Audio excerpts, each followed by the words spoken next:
What's up guys, it's Gambit. Welcome back to my 4-part series about my year's worth of progress in my Minecraft world. So I'm currently heading back from the end portal base, and we're probably going to hop straight into my treehouse base and maybe touch on some things that I may have missed at my main base.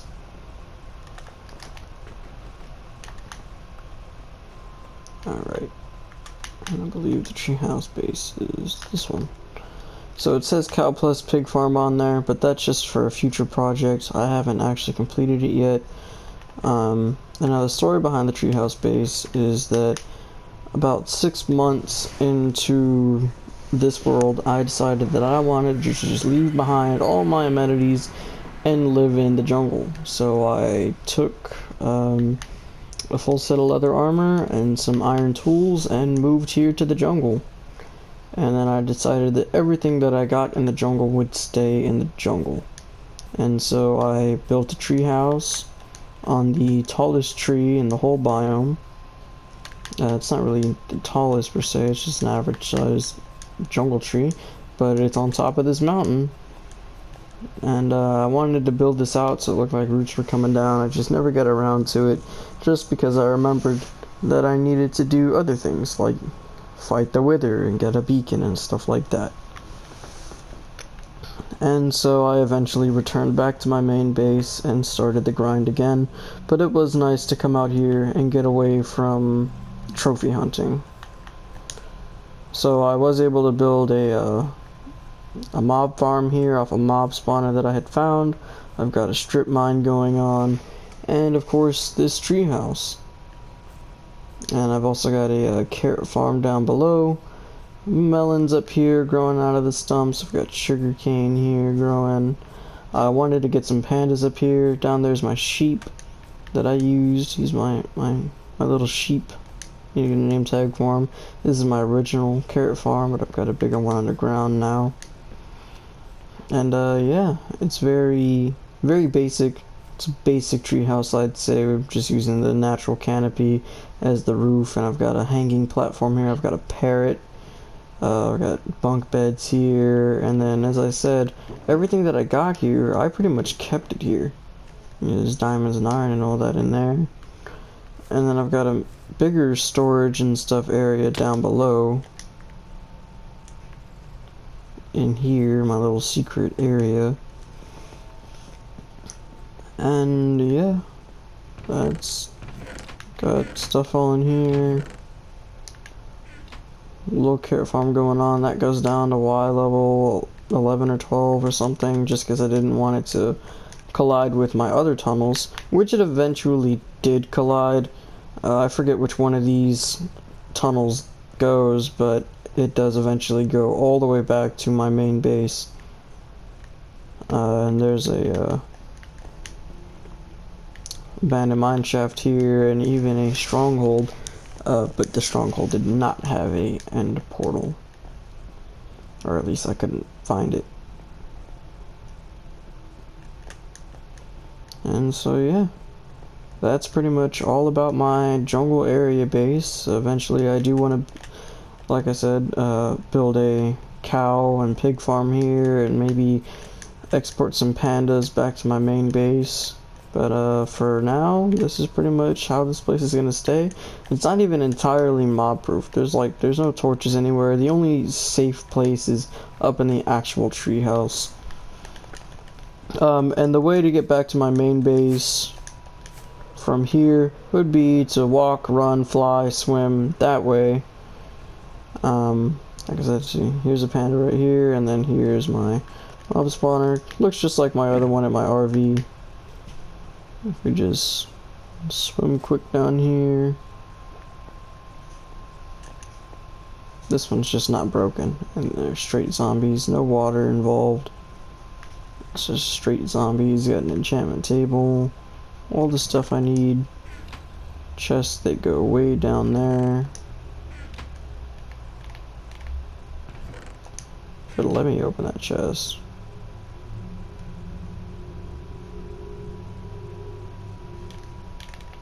Guess not. Yeah, very basic. But it was nice to just have that opportunity to get away from grinding and trophy hunting, and be able to just relax on a jungle surrounded by pandas and parrots and such, you know? And it's great scenery around here. There was a lot to do, you know? And it was just good to get a fresh start instead of starting an entirely new world.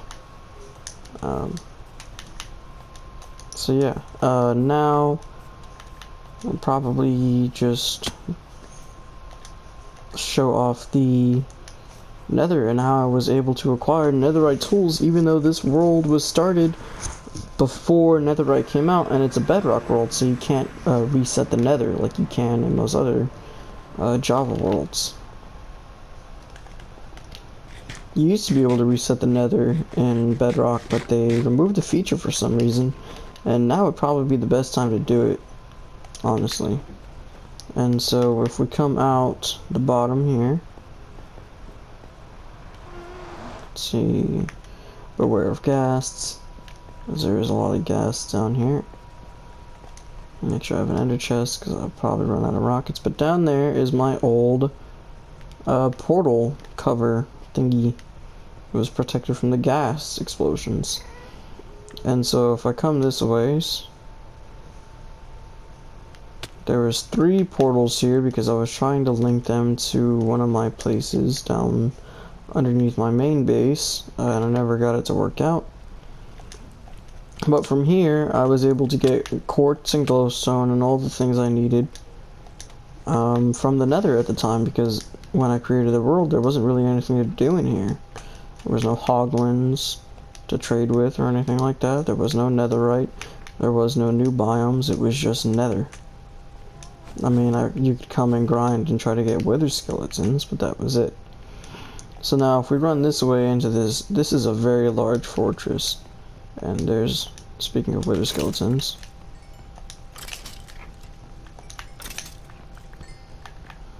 and I just cut this out so that it puts you in a straight shot straight to the new biome. But before, this is all basically mostly undiscovered area, and I think that's part of what it is that some of this area wasn't rendered in until the new update came out and I started grinding for wither skeletons. Just because this world was more suited for the grindy type purposes, because I had more materials and it was easily accessible, that kind of deal. And so I was just over here in an area. This area was already loaded in, and I was over here because hoglins spawn, even though it's not, you know, a new nether. They'll still spawn because it's still nether, right? And so I was over here trading with hoglins and just exploring this area because I hadn't been over here in a while. And I came over here, I believe it was this way, and I found portions of the new nether, and I was just so amazed. Come out, I believe this way. I totally forgot that I had cut that thing down. Just a moment, please. Dealing with some weather difficulties.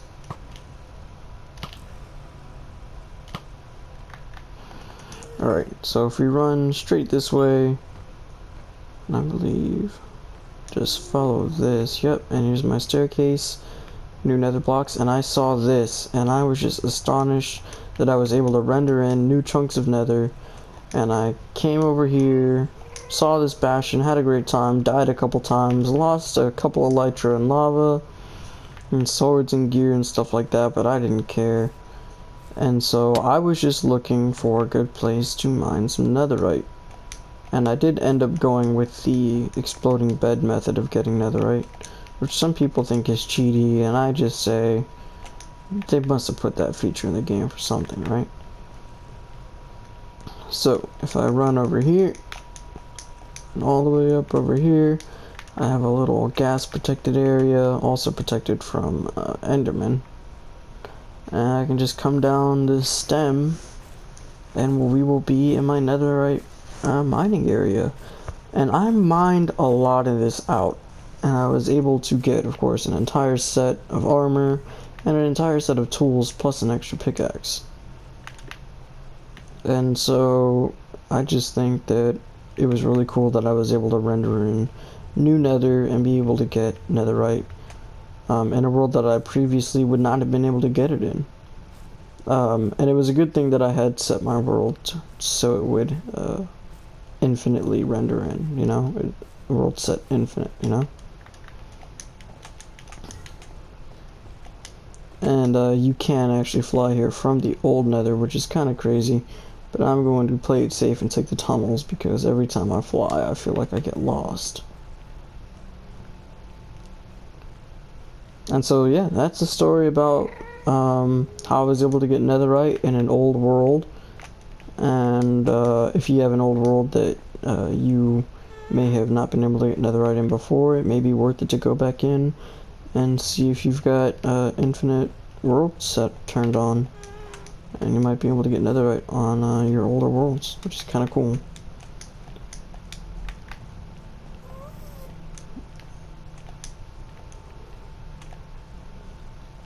And I have no idea how much time I have left today on this video. I didn't set a timer because I'm dumb. So I'm gonna go ahead and call that it. I'll see you guys in the next episode. Probably gonna be talking about anything that I may have missed while talking about my world, and maybe some things that are in my ender chest and future projects that I have planned.